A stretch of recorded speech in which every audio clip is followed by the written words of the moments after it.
Kia ora team, Coach Komi here from 640S, bringing you our tips and tricks plus strategies for the CrossFit Open 23.3, the final CrossFit Open workout for the year. First of all, off the bat, it's an extremely cool looking workout. From our perspective, it's very CrossFit based, CrossFit specific. Last week we had running and burpee pull-ups. I mean, it's not too complex.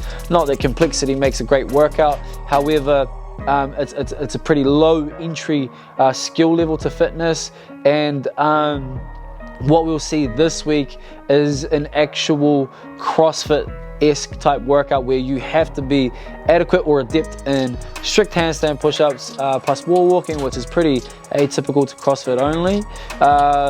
Double unders, the monostructural movement that does require all of the coordination patterns, and then also the weightlifting with the snatch there and increasing load. So whether you're a weightlifter only or not, just the sheer capacity of having to do X amount of work prior to getting to heavier loads may cause you a little bit of stress and fatigue there also. So from me, I think that this is a great workout off the bat. Obviously you put a time pressure domain on there. Having to clock in X amount of work within a certain time frame also adds another element of stress and pressure. So I think that there's a lot of ways that you can really chop this up to get your best score. I think that off the bat we might be seeing people repeat this workout just for having made one or two mistakes that they wish that they could change. Hopefully that these tips and tricks will help you get your best score that you're satisfied with first time round. Okay, off the bat we're looking at 2 rounds, 5 wall walks, 50 double unders, and weight loaded on the snatch will be 15 reps round 1, 12 reps on round 2 with varying weights.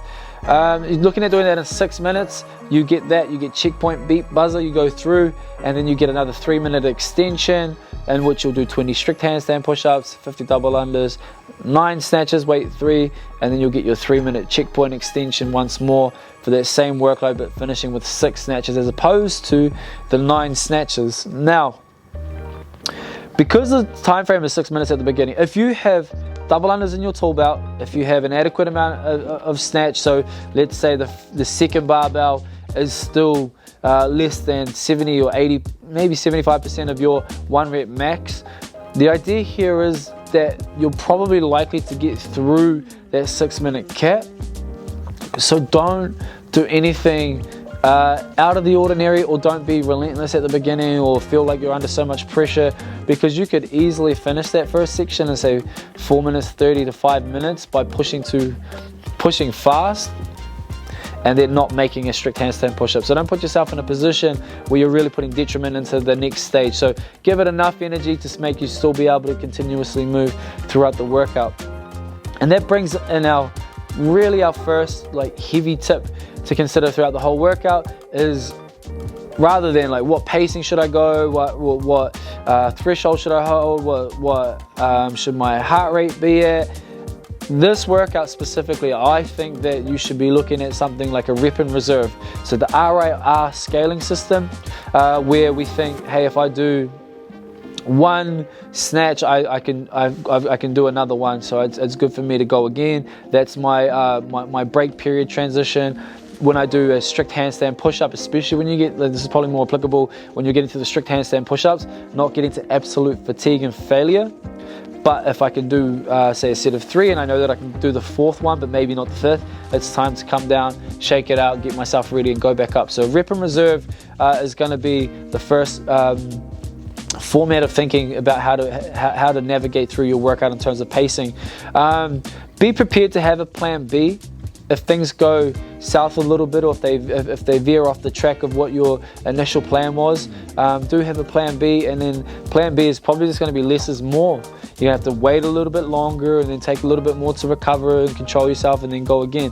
It's not the constant 15 minutes that we've seen from last week.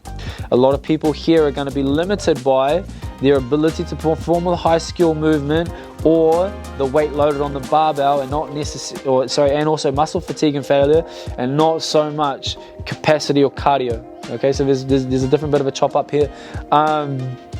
With the first barbell, by all means, you can do touch and go reps. However, we still recommend to cycle those into cluster sets like we've talked about weeks gone by, and we practice within our programming as well. So the first barbell, you might think something like 6, 5, and 4. Touch and go with a mini break in between. But then by the time you get to the second barbell, we don't think that it's very important at all to do anything outside of singles. You even look at the live announcement, and we watch Mel O'Brien do touch and goes for X amount of reps in the cluster sets in the second barbell. There may be potential that she could have got a better score if those were still singles and saved her shoulder somewhat for the handstand push-ups. Unless you're thinking of that you can go from that barbell straight into 20 strict handstand push-ups unbroken, then there's no point doing that barbell as touch and go. There's minimal time added. There's maybe you might be finished 12 reps versus 10.5 or 11 on singles if you went touch and go. But the sheer fatigue of that and the energy expenditure is quite a bit significantly more than doing the singles. So then it would put more eggs in the basket of being able to successfully or making a higher probability of doing good strict handstand push-ups. With the handstand push-ups, what we did see is both ladies, so Danielle Brandon, we know that is amazing at handstand push-ups. They did break down from the beginning. They were 4s and 3s and 2s in the very first set. Mel O'Brien, we ended up doing, we seen her end up finishing with 3 reps to finish, and there was a total of 3 sets. So we know that the workout and the strict handstand push-ups is going to be harder than what we may assume before we even get there. Now, one workout I'd like to pull up is the quarterfinals, individual quarterfinals workout from 2022. I believe that it was workout 1. It had a lot of handstand push-up work, so the normal handstand push-ups, kipping deficit handstand push-ups, and then strict handstand push-ups to finish along with lunges. There was only 10 strict handstand push-ups in the workout. Now, I say that very loosely and very tentatively, but 10 reps only. And we have athletes that can do 40 to 50 plus unbroken, and they got to the 10 reps and had to break them into multiple sets. There is a trap in this workout, and it is likely that if it's not the load of the snatch for you, so if you can comfortably, competently snatch your way through this workout, then it is going to be the strict handstand push-up. There is 40 strict handstand push-ups there. There are 40 strict handstand push-ups there. There is a lot of mounting fatigue through the shoulders and the other movements as well as. So less is more. Break your sets up. It takes no time to kick down and kick back up to the wall. Take the tension off your triceps, take the tension off your shoulders, regather yourself, take a moment to breathe, get good oxygen in, reoxygenate the blood through the body and the shoulders, and then kick up and go again. That is the biggest point of which the difficulty will be in this workout. At the third round, so you've clocked through the 6 minute, you're in the 6 to 9 minute window. You're only trying to push something to failure if you're going to get capped at that checkpoint marker. If not, you still want to save some in the tank. Save some in the tank, because when you get to the barbell for the snatches, your shoulders could be blown up as well. So we want to make sure that we put as much probability into successful made reps as possible. In this type of workout, every single rep is going to be thousands of places on the leaderboard. Okay? When you get through the 9 minutes and you're in between, you're into that last bracket, think that, again, your strict handstand push-ups are probably going to come down to 60-70% of what they were in the first set. So they're going to come down once more. Warm up your squat snatch as well as your power snatch in your warm-up. It's very, very important. Even if you think that you're going to power snatch your way through the workout, I think that you're going to find a bit of difficulty at some point in this workout, and it's not worth risking a no rep for. So have a plan and be prepared, and then also just be prepared that you might have to change stance of what you're thinking of by the end of the workout. The third barbell is a moderate to heavy load anyway. It is not lost time to do squat snatches, so that's why it's important to build our squat snatch up in our warm-up. Minuscule time loss if you're doing them, stepping back from the bar, only one step coming through. Squat snatch standard's fine. It means you don't have to pull the bar so high, you can use more of your legs, but it's the shoulder stability which is what's really going to cause us issues in that snatch today. Now, if you're someone who's double unders, if you're quite tense and tight during your double unders and it jacks up the frontal portion of the deltoid or the shoulder region, then you might even want to break your double unders. Set of 30 and 20, as long as without tripping, of course, but it's not a bad idea to break double unders. To get the best score in the world, you may not want to break double unders, but if you're trying to get through and make as many successful snatches as possible, and you know that shoulder fatigue is going to be problematic for you, there's no time lost in spending another 3 to 4 seconds on the double unders by having a small break in between, a purposeful break in between sets. The handstand push-up standard. Now this standard is a new standard for us. I think it's about the 5th iteration of the standards. I don't know what it is. Could be the 30th iteration of the standards that we've had. But the thing that strikes me the most is the close proximity of the line to the wall. So we've practiced this standard. The width of it seems like it's narrower with the 76 centimeters as opposed to the meter box that we were given once before. However, you can also make that wider by having your hand spread out. Only a portion of your hand has to touch the taped line, and it could be the thumb.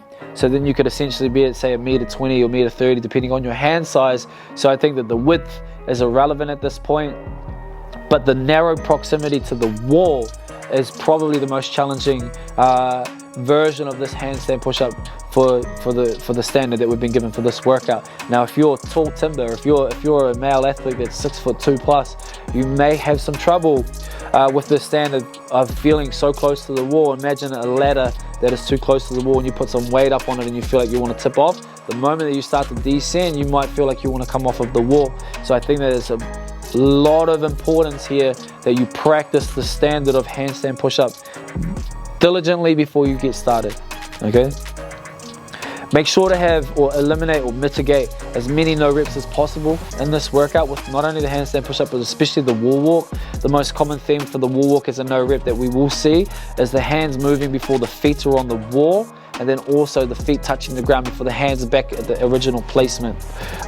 Make sure that you're just not giving yourself any no reps in that fashion. I mean, for a wall walk to take between 4 to 6 seconds, depending on your speed of rep, a no rep is very costly. We've seen Mal O'Brien get 2 no reps in the wall walks. Unfortunately, that's going to be a total 8 to 10 seconds off of a potential time if there was no mistakes in the workout. So it's something that we want to avoid doing just by making sure we've got good control and good quality of our reps in total. But again, I think that you need to really practice that strict handstand push-up standard before you get into the workout. Maybe you want to leave it a whole day before you get into the actual workout, and you just spend 20 to 30, 40 quality reps on your practice day of getting that dialed in, because that could really cause you a lot of issues and may potentially be the end of your workout before you kind of get to where you expect to. Those are our tips from 640S. I hope they help. I hope you get into the strategies and warm-up tips in the written form in the description box down below. If any of this helped you, please drop a like, comment on it. Just let us know how you feel about these tips and tricks. And we look forward to helping you guys throughout the quarterfinals as well. Cheers.